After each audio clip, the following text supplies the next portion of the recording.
Hello everyone, and welcome back to the channel. Today we're going to be taking a look at a very exciting new figure. Today we're going to be taking a look at the Transformers Studio Series Rise of the Beasts Deluxe Class Bumblebee. This is a very exciting figure to me. Bumblebee is of course a lot of people's favorite Autobot, and this is also a very historic figure in the Studio Series because this is number 100. Yes, 100 figures by the time this Bumblebee came out, and the line is still going on, so I can't believe we've now got 100 Studio Series Transformer figures, and at the same time, the number 1 figure, the original one, was Bumblebee that transformed into a 1977 Camaro.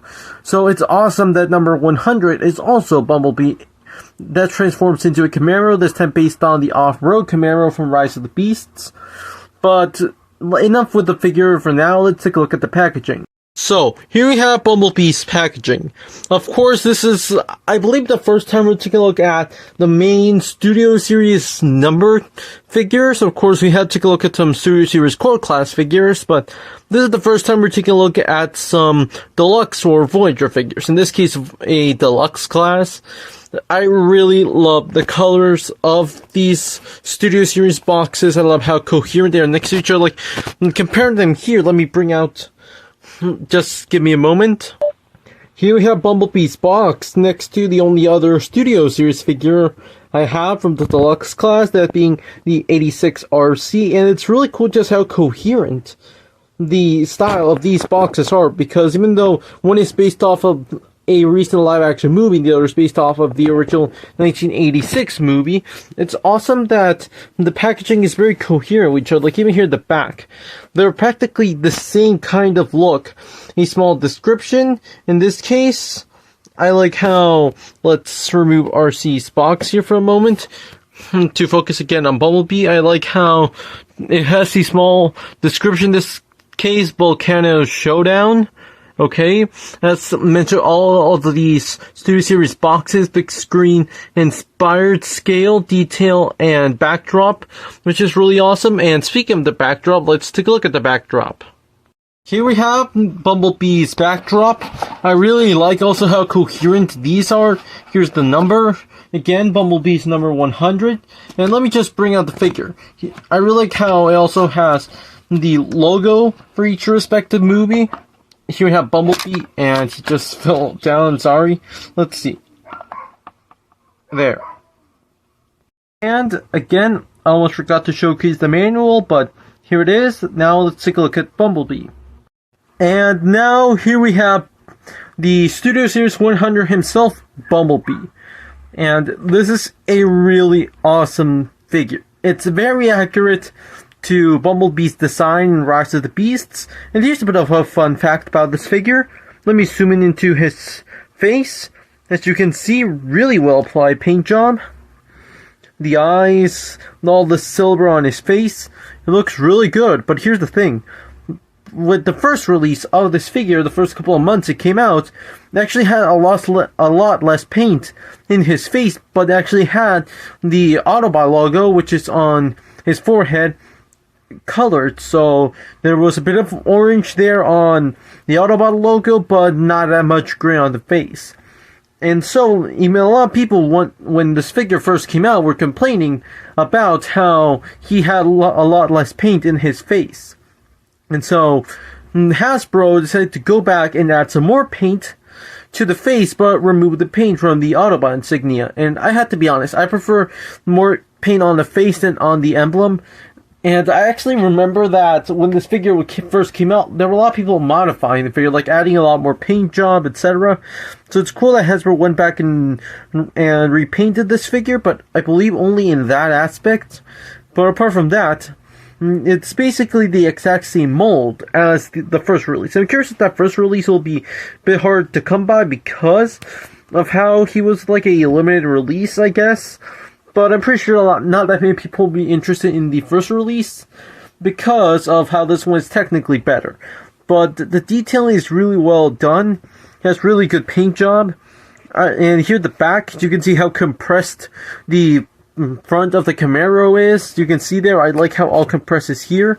And there's a bit of one thing I have noticed is that this figure, you have to be really careful with the ball joints because you could accidentally pop them off. Once I remember, I accidentally popped the hip off. I accidentally also popped the legs off one, so I recommend to be very careful. But in terms of the plastic, he doesn't feel flimsy. Like, sure, I recommend to be careful with the ball joints, but he doesn't feel like flimsy that, oh, you're just removing pieces and he's gonna break. And one thing which I think is very noticeable here is that, and you can see with the door wings, you'll notice that it's transparent plastic, but not like the full door transparent plastic, only the windows. And once we get to transformation, also the window part of the Camaro is also transparent plastic, but one thing that I have seen as an issue with many Transformer figures, it's that they always do like the whole roof and doors of transparent plastic, so of course it's going to make the figure a lot less durable. And even a couple of Rise of the Beast figure had the issue, like the mainline Bumblebee has that issue, the mainline Mirage has that issue, and even the leader class Scourge has that issue of the transparent plastic. So I love how in this case it's just clipped on. And to me, it just makes this Bumblebee so awesome. And that's also why he's one of my favorites in my collection. But now let's take a look at his articulation. Now, getting into the articulation, he has a ball joint on the head so he can look up and down, side to side. Bit of a waist rotation. Again, it's on the mushroom peg, so I recommend to be very careful. Ball joints on the arms. Some bend here at the elbows. A high kick on the legs. Again, be careful because the kind of joint that's in there. Some knee bend, which is fantastic. And a lot of movement here at the foot. It's mainly because of the transformation. And he's overall a pretty dynamic Bumblebee figure. But now, let's do some size comparisons. But I almost forgot to showcase the accessories. First being this, I believe it's called the Stinger Blaster, Bumblebee's weapon of choice. It's decently molded, but not really that much paint. I believe it was meant to be like, yeah, I'm not sure if it's dual molded or if it's actually gray paint all over a yellow piece. I don't know. You just add it here to his hand. It looks pretty great to look like it has transformed from his arm, and he also comes with this blade, which I believe that in some versions of this Bumblebee comes painted. In this case, it's unpainted, which is a bit of a shame, but there we go. Bumblebee all decked down in his weapons, and now. And for some size comparisons, here we have Deluxe Class Bumblebee next to the only other Deluxe Class Studio Series figure in my collection, that being the 86 movie RC.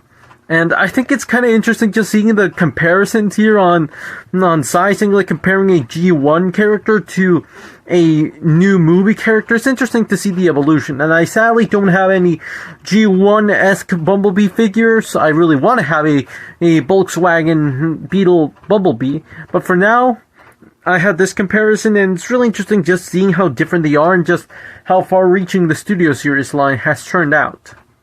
And here's Bumblebee next to a fellow Rise of the Beasts Autobot, that being the Core Class RC. And yeah, it's kind of funny just seeing the size difference between both RC figures. Of course, one turns into a car, this one turns into a bike. So in that regard, it makes sense why this one's smaller. And she is larger than the Revenge of the Fallen RC, but in this case, of course, RC is a bit too small. I think if she was made like a slightly smaller deluxe, like I already think Bumblebee's a pretty small deluxe figure, but maybe if they made RC even smaller, if the scale would have worked. But at the same time, trying to think of any like small, like really small, thin line between deluxe to core class, and the only character I can think of is the Transformers the movie Cliff Jumper. And I think maybe that's around the size they should have made RC here, but I don't know. Maybe people are complaining about her being too small but deluxe, that they shouldn't be charging $25, but at the same time, Hasbro's already done that. Like with the Guardians of the Galaxy Volume 3 Marvel Legends, Rocket Raccoon, that has a super small figure, even smaller than the Score Class, and that is also $25. But that comes with other accessories, and we're getting off topic. The scale, it could have been worse, it could have been better. Some people would prefer to have a larger, more detailed RC, but inaccurate in scale, to a sort of accurate in scale, but too small and less detailed RC. overall, I like this figure, but I am looking for the weaponizer one just to do another comparison, but scale, it is what it is. Here's Bumblebee next to Transformers, the Transformers Legacy Evolution Core Class Dinobot Scar, again for a Core Class comparison. Again, this Bumblebee is kind of a bit of a smaller Deluxe class. Here's Bumblebee next to a Voyager class figure. This time we have Bumblebee next to the Coronation Starscream. And it's a really interesting size range. Like, in this regard, maybe Bumblebee is a bit too tall. Because there is a Bumblebee movie designed for Starscream, there is a figure of that. But I really doubt I'll be able to get that one because, again, I got this Coronation Starscream because of a discount. So, I'm not sure I'll be able to get that Bumblebee movie version, but I just want to showcase this Deluxe to Voyager comparison, but now let's do the most important Voyager comparison. That being Bumblebee next to the Transformers Rise of the Beasts mainline Voyager class Optimus Prime. This figure is awesome, and I also just want to showcase the difference in size here, and this works pretty well in scale. I actually do think this is good enough scaling from Optimus Prime to Bumblebee. Of course, Bumblebee is one of the smallest Autobots. He's even a mini-bot in the original series. And here's a fun fact. This Studio Series Bumblebee actually scales better with this mainline Optimus Prime than the mainline Bumblebee. Now, never expect a review for the mainline Bumblebee because that figure is pretty bad in comparison to this one. And even though that one does have kind of its quirks, and I guess there are some people who will like it, and I'm not gonna start ranting on a figure, but it's kind of fun because that one is way too tall in the legs. Like, his legs are made too big for his body, so he looks pretty unproportionate. Well, here, this Bumblebee looks pretty fantastic next to this Optimus Prime. But now, let's do some non-Transformers comparisons. First off, we have Bumblebee next to the 4-inch Sonic the Hedgehog, the Moose Toys Bugs, the 2.5-inch Classic Sonic. So I'd say that roughly Bumblebee is around 5 inches tall, I guess, because he's about double the size of this Sonic. So yeah, I'd imagine around 5 inches tall. And finally, the Marvel Legends Star-Lord and She-Hulk. Of course, this and all the other non-Transformer comparisons are way off.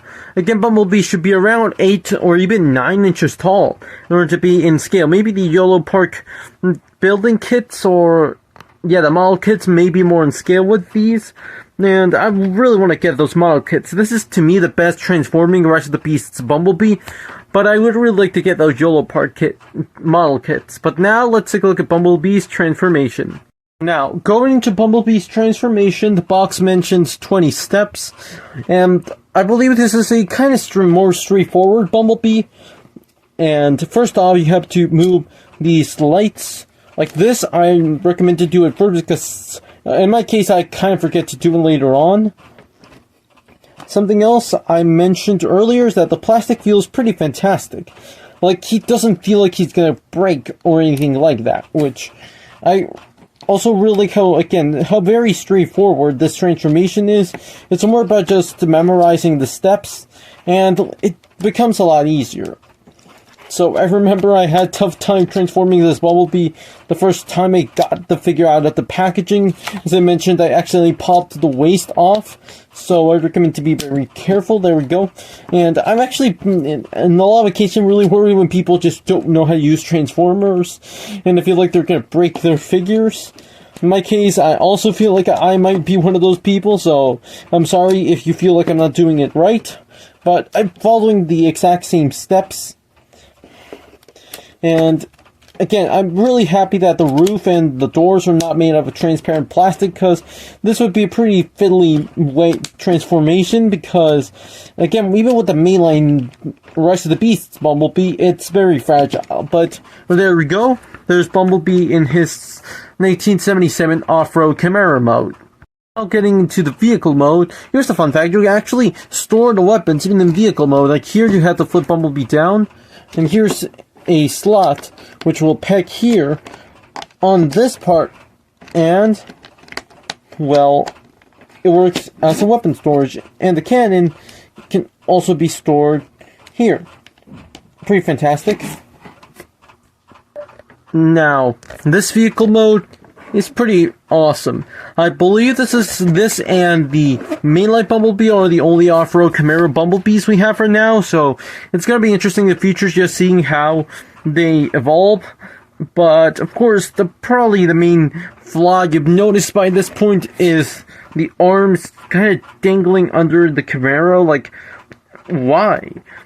This is not the first Bumblebee that turns into a Camaro. Like, sure, this and the mainline ones are the only ones that turn into the off-road Camaro, but I don't think there's much of a difference between the two in order to make this one have that issue with the arms. It's better than the mainline one, where even here at the back, it's very clean.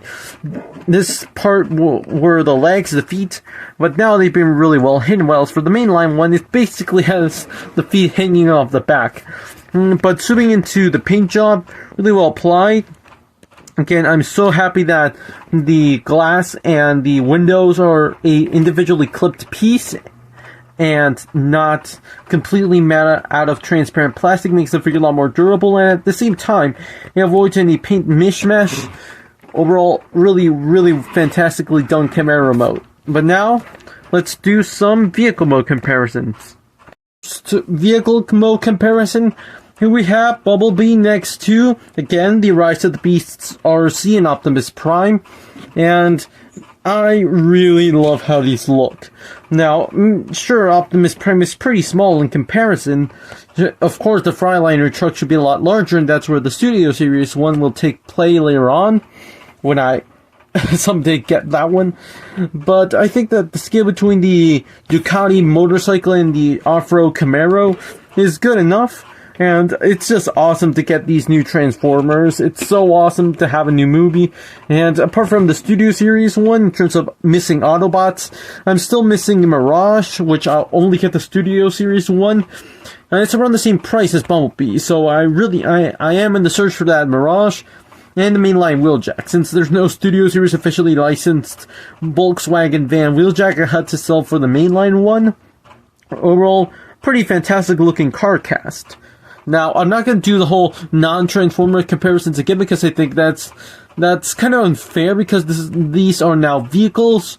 So, I don't really think it would make sense to compare this car to a Marvel Legends. This is something that'll apply to all the upcoming Transformer reviews for vehicle mode characters. Do not expect any other non-Transformer comparisons anymore with the vehicle mode. But now let's do one more vehicle mode comparison. In the last vehicle mode comparison, we have Bumblebee again next to the 86 movie RC. And in terms of the vehicle mode, Bumblebee is a lot larger, but of course, Bumblebee is an Earth vehicle, while RC is a Cybertronian vehicle. But in this case, it's kind of funny how in robot mode, RC is taller, while as for vehicle mode, Bumblebee is larger. So that's something to take into mind. I'm not going to do Starscream again because I do think it's also kind of unfair to compare a jet to a car. But now let's do the reverse transformation. Now, going into the reverse transformation, again, remove the weapons from the back. And do just like so. Again, I really wish there was a better way to pose the arms in that. You can kind of get to something like this because I do like how movie accurate the transformations are. In terms of the Studio Series ones, these have very accurate transformations in comparison to how they transform in the movie. That is really cool. I really hope that this transformation is useful. You have to be really careful because I don't want to knock my camera down. There. Be kind of careful with the backpack, but I like how it all just compresses there. Again, be very careful with the way that you pry the legs open. And I wonder if you can hear the sound of plastic sort of clanking. And let's just position the door wings like so. Now, a final detail which I many times I forget to do. The lights of the Camaro had to be moved like so, and there's Bumblebee back in robot mode. Overall, the Transformers Studio Series Rise of the Beasts Deluxe class Bumblebee is a pretty fantastic figure. Now, again, to me, this is the best, and I'm pretty sure to almost every single collector out there, this is the best Rise of the Beasts transforming Bumblebee out there. It's a pretty accurate depiction of Bumblebee in the 1977 Camaro for Rise of the Beasts. I think the paint has been really well applied. Yeah, he might miss... some people will still say, oh, he's missing some paint, but for a mass release figure, I think it's pretty fantastic. The articulation is pretty cool. I really like how poseable he is. He scales pretty well with other Studio Series figures, and even with some mainline. Like, I showcase how great he looks in comparison to the mainline Optimus Prime.